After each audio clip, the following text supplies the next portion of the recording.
Hello. Welcome to a brief overview of the LabClarity module. LabClarity is a helpful cost analysis tool for small to medium-sized labs who want to better understand the cost effect of conducting near-patient testing in their lab and then enable those labs to explore various ways in which they can improve the efficiency of their lab testing activities by changing a variety of variables and seeing the real-time impact of those decisions on the business of running the lab. LabClarity was developed not as a 100% accurate accounting program, nor intended to replace standard accounting procedures, but merely a tool for providing insight for lab managers and/or owners to explore ways to maintain or improve the business of their testing activities. For this demonstration, I'm going to be using an existing account that has data already populated. First-time users who log into LabClarity, you will be setting up your information from scratch. Let's begin. This is the home page for the LabClarity module. Once you register, you'll come in and you'll enter your username and password. As I mentioned, I'm going to be using an existing account for this demonstration, so I'm going to go ahead and put that information in.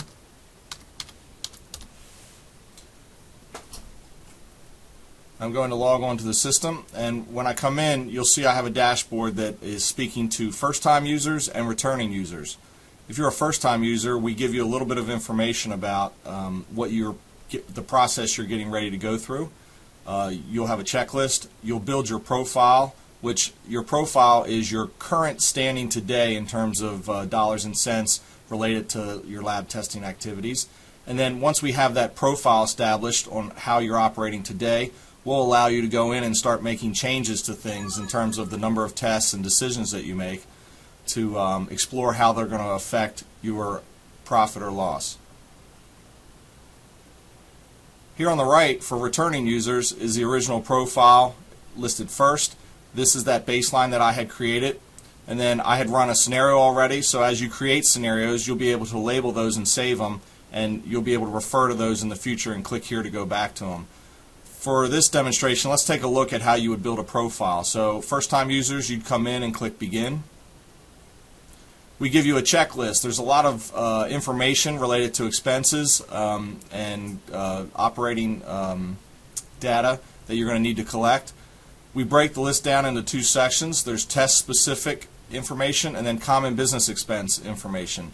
There may be one individual within your laboratory who tracks all of this, or you may need to split that up with a technical person doing the test-specific information and perhaps an administrative person handling the common business expense items. If you're not sure exactly what we mean by the items that are listed, you can roll over these and it'll break down and give you a little more detail for exactly how we want you to calculate that information. As well, you also can download this information in a PDF form and print it out if need be. Once you've got all of that information and come back here, you can click Ready. And this will take us to the profile builder. So you'll see it starts with common expense related information. Again, this is an existing account. If this was your first time, all of these fields would be blank. But you'll see I have common expenses, and then each of these bars down here represent a specialty area that is in my laboratory. For my lab, I have hematology, chemistry, microbiology. We always have a miscellaneous for any tests that you feel don't fall neatly into a specialty area. Your first time here, there would be several additional specialty areas. Once you complete your profile and come back, as we are doing now, it'll hide those from you since this is my current state. So let's start with common expenses. I need to tell where my lab is located, what state. That'll help set the reimbursement costs for my state. I will need to put in my CLIA COLA fees, proficiency testing fees, and my lab computer LIS if I have one. And I will start to build my staff that is related to lab testing activities. So I can add an employee. You'll see it comes in with a generic label. I chose to use actual names in my examples. You could use simply staff member 1, staff member 2. You could use an employee ID number just for privacy concerns if you have an office with a computer screen that's open to employees. You'll put in annual cost, and you'll put in your percentage of time they spend testing. You can factor in annual cost based on whatever expenses you prefer. Once I'm done with this information, I can click Next, and you'll see I moved to my first specialty area, hematology. If I did not perform hematology in my lab, if this was my first time, I could skip it by just hitting next and moving to the next specialty area. For this, you'll see I'd want to build my test roster. I have some tests already in here, and it shows the name of the test, the number of tests I perform annually, and the reimbursement amount for each of those tests, and then the cost per test.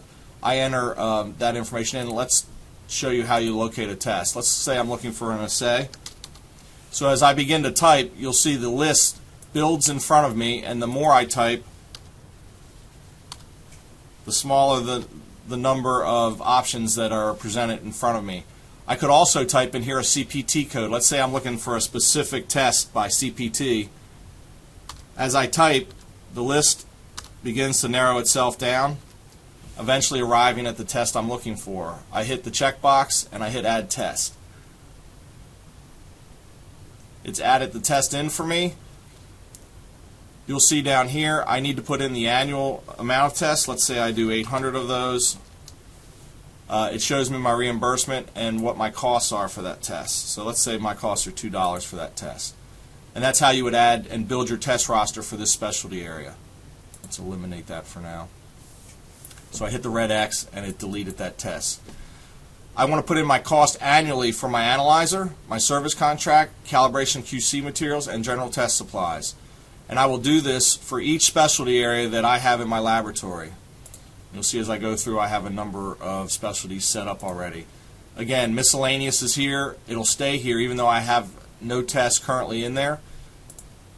And then finally, once I hit next, the last panel that slides up is a snapshot, and this is showing me, based on the information I put in, where I stand in terms of dollars and cents in my laboratory testing business. So it's giving me a monthly breakdown and an annual breakdown. Items in green obviously are profitable. Items in red are expenses, so it indicate loss. So overall, my total net revenue is roughly $12,000 profit monthly, and on an annual basis I'm doing a little over $140,000. Once I can say that this information is accurate, I can save this, and this becomes my baseline snapshot. It's my profile. If I want to go back up and change something before I save it, I simply click on a bar and it'll spill that panel open so that I can interact with it. So then, once I've saved this snapshot, let's go back to the home page. I can go in and look at the scenario builder, as we call it. So this is my snapshot. It shows currently I'm at a little over $140,000, and this number here will stay the same for me. And then now I get a chance to play around with some different scenarios that I might consider for my laboratory business. We offer a few things that you might want to try, and then you can go in here and begin to play around. So as I select on these tabs, common expenses, let's say that I want to change the amount of time that people are spending in testing. I want to put a little more emphasis on Sarah here because I hired her and she's at a lower cost rate. So I'm telling Sarah that I want her to spend more time on testing, and I'm asking Joe to reduce the amount of time he's spending on testing. So I've cut him in half. So you'll notice as I change things, the items I change here highlight in yellow to let me know what I've done. And then in real time now, I've already seen the impact that this decision has made. I've gone from $143,265, and I've increased my profitability to $144,965 just by asking one employee to spend more time on testing and the other one to spend less. I could see what it would cost me to add an employee in here if I'd like. So then I can move on to another specialty area. Here are my hematology test rosters, and you can see the items in gray I can't affect or change, and then I can play around and say, well, what if I increase the number of tests annually? So let's take that from 750 up to 1,200 because I'm going to market my business a little better, and I'm going to increase the volume of patients that I see, so the number of tests I conduct are going to go up.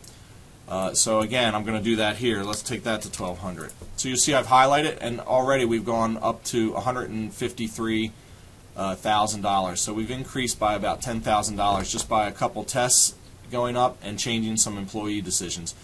Let's say perhaps in chemistry, though, my costs are going up. So I'm going to look at chemistry. I'm going to take my costs up to 9. I'm going to take my costs up to 5, and this up to 4. So increasing cost has brought me back down some. I've lost $6,000 because I had some cost increase in my business. Perhaps my annual service contract, I still think I can negotiate a better deal for the upcoming year, so I'm going to get from $5,000 down to $4,000 on my contract. So you'll see the impact of that decision in real time. So you can go through and you'll notice the specialty areas that were not listed in my original profile now are here, because I may want to consider perhaps taking some of those specialty areas, purchasing an analyzer or leasing one, and bringing that in-house. So now I can go ahead and see what the impact of that would be by adding that information here. In essence, this is really the LabClarity module, allowing you to go ahead and take a real snapshot of where you stand today in your testing activities, and then use that information to go in and explore opportunities to improve your near-patient testing.